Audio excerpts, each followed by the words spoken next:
Trooper Beatrice Terrell, B as in boy, E-A-T-R-I-C-E. Terrell, T-E-R-R-E-L-L. Thank you. Thank you, Your Honor. Good morning, ma'am. What do you currently do for a living? I work for the Michigan State Police. I'm a homicide detective. And how long have you been employed with the Michigan State Police? 6 years. And how long have you been a homicide detective? 4 years. And what's your current role as a homicide detective with the Michigan State Police? Right now I work with the homicide task force. I work along with Detroit Police Department. Okay, and what is the homicide task force? Can you just describe that? Homicide task force is comprised of Detroit Police Department, Michigan State Police, the ATF, and we take high profile cases or police officer involved shootings, children under the age of 13, and sometimes we help the missing persons unit with Detroit. And was the homicide task force involved in the investigation into Zion Foster's disappearance back in January 2022? Yes. And did you personally have a role in this investigation? Yes. As part of your role in the investigation, on January 21st of 2022, did you have an opportunity to interview someone by the name of Katrina Smith? Yes. And to your knowledge, what was her relationship, if any, to the defendant in this case? She was the mother to his children, and they lived together. Okay. And when you took the statement from Ms. Smith back on the 21st of January, at the conclusion of that statement, did you collect her cell phone from her? Yes. And what was the purpose of collecting that cell phone? It was to go back to the Detroit Police Headquarters to pass along to Detective Marco for her to do a forensic extraction of the cell phone. Okay, and when you collected Ms. Smith's cell phone, did you place that phone into evidence? Yes. And can you just describe for the jury when physical items like a phone are placed into evidence, what does that mean? When any item is placed into evidence, it's called tracker. You put the description of the phone or whatever item that you have into tracker, and it gives it an item number under the case number that you put it in. Okay, and when you collected Ms. Smith's phone and put it into evidence, was it given a specific item number in connection with this case? Yes. And what was that item number? It was item number 49. Okay. In terms of your interview with Ms. Smith and the collection of her phone, was that something that was captured on video? Yes, it was on a body-worn camera. And I'm holding what's been marked as People's Proposed Exhibit 31. Have we reviewed this together Yes. before? And does this just contain a short clip of body-worn camera showing the recovery of Ms. Smith's cell phone back on January 21st of 2022? Yes.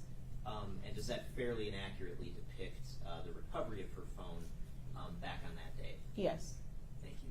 Your Honor, if I could admit, I'd move to admit proposed exhibit 31. No objection. And may I publish just briefly? Sure.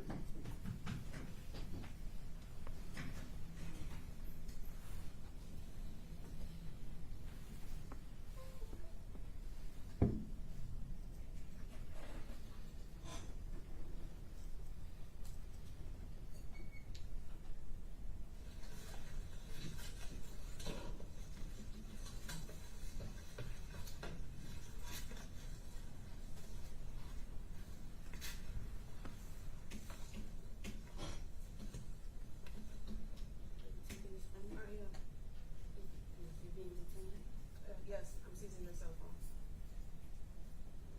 And is that Ms. Smith that's depicted in the video? Yes. I need a phone number so I can contact you so I can give it back to you. And in terms of your additional role in this investigation, a couple of days before that, before you recovered Ms. Smith's phone and interviewed her, back on January 19th of 2022, was there anything significant that you did on that particular day? Yes. And what was it that you were involved with on that particular day? I was responsible for transporting Sergeant Todd Evie and attorney Gary Jones at the time to follow a scout car that had Mr. Brazier inside of it. Okay, and had Mr. Brazier been interviewed by Sergeant Jones prior to you transporting him? Yes. And was that an interview that you were you following along while that happened? Yes. Okay, and so can you just describe for the jury how you're able to follow along, even though obviously you were not in the interview room yourself, correct? Correct. So at our headquarters, we are able to watch the interview outside of the room. It's a recorded room, and we have a television that we can just watch the interview, and we can hear the conversation that's occurring and see what's going on.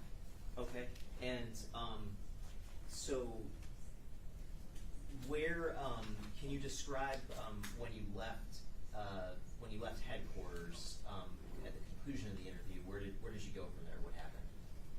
I followed the scout car with myself, Sergeant Amy, and Gary Jones, and we were in the area of Woodward and Davison Highway in Highland Park. Okay, and what was in that area that you ultimately landed at with Mr. Brazier and Mr. Jones? So we were behind it's like a strip mall, 13234 Woodward. It is a parking lot, and there were grease bins and trash dumpsters. Okay, and I'm holding what's been marked as people's proposed exhibits 44 and 45. Are these photos of the particular area that you went to that Yes. night? And this is obviously daylight in the photos, but do these photos fairly and accurately depict that area? Yes. And I'm also holding what's been marked as proposed exhibit 89.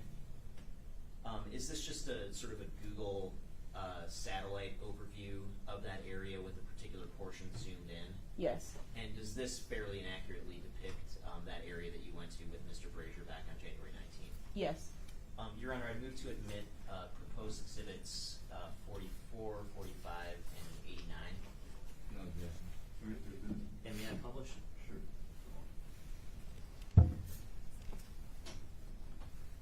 And starting with 89,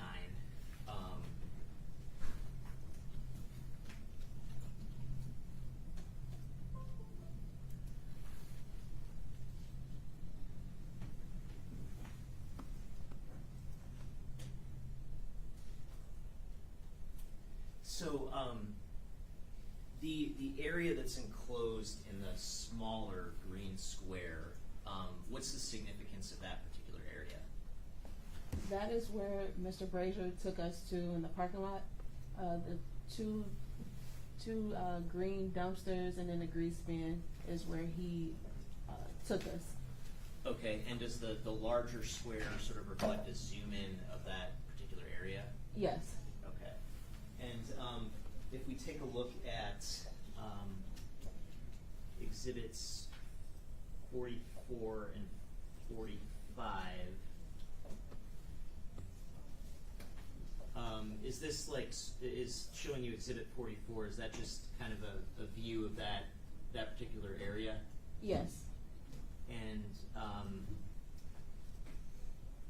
same with 45, does this just show a zoomed in view of the two of the main dumpsters in that parking lot? Yes. Okay. And when you arrived at that area, did you have any sort of interaction with Mr. Brazier? Yes. And what was the nature of that interaction? He was to identify the dumpster that he put Zion Foster in. Okay. And was that interaction something that was recorded on video? Yes, it was on the officer's body-worn camera. Okay, and I'm holding what's been marked as proposed exhibit 43. Did we review this together too? Yes. And is it your understanding that proposed exhibit 43 has a clip of body-worn camera video showing this interaction you had with the defendant on January 19th of 2022? Yes. And does that fairly fairly inaccurately reflect the interaction that you had with him in this particular parking lot in Highland Park. Yes. I move to admit 43, Your Honor. No objection. Did it? And may I publish? Yes.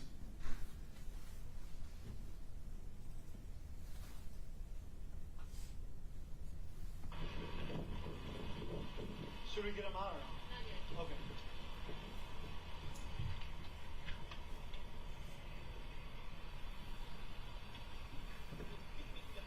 Yeah, it's good.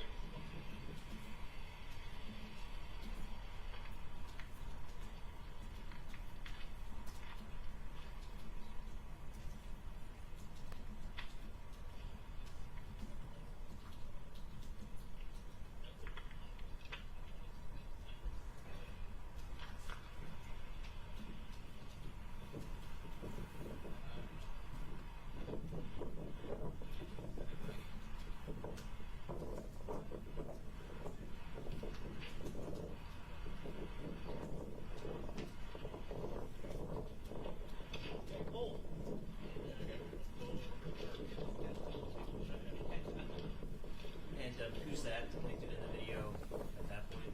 That is Attorney Gary Jones, and that is Sergeant. The slender one is Sergeant Todd Eby, and that's myself. Okay.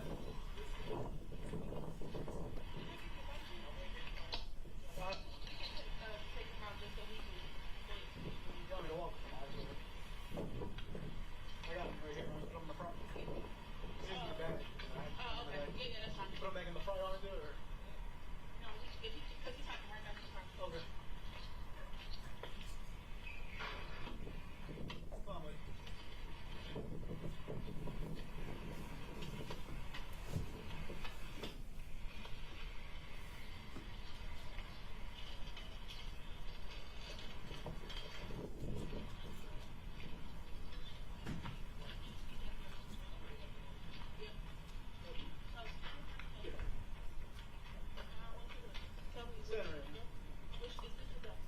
Judge, would it be possible to turn the volume up? Sure.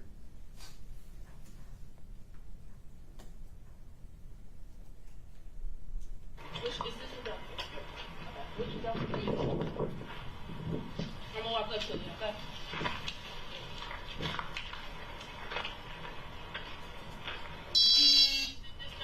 Yes. It was already open. Yes. Yes. Yes. Where did you park your car? Right by it, right in front of it. Okay, I'm sorry. I said right in front of it. Did you back into it or did you pull forward? Yeah. So you were side by side? Okay. One second over there.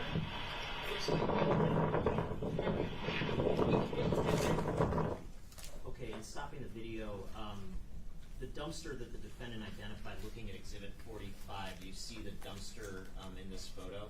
Yes. And which of the two dumpsters would it have been?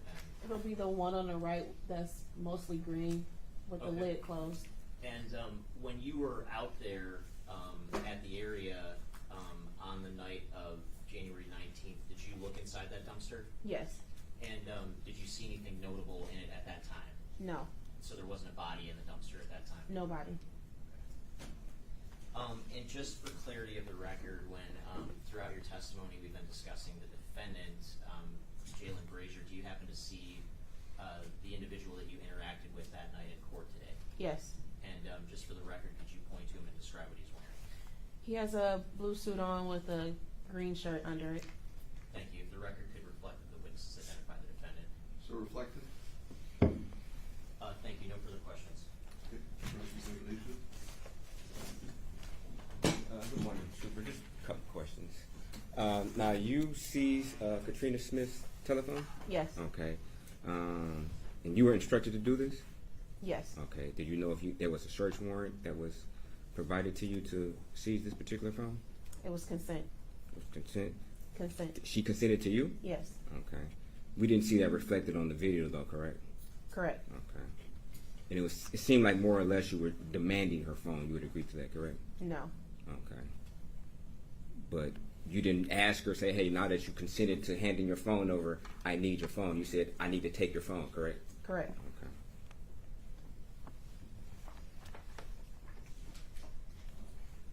Did you have her sign a particular form? She signed a consent form. Did you have her sign that form? Yes. Okay.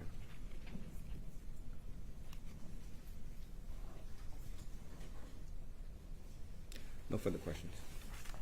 Did you read her?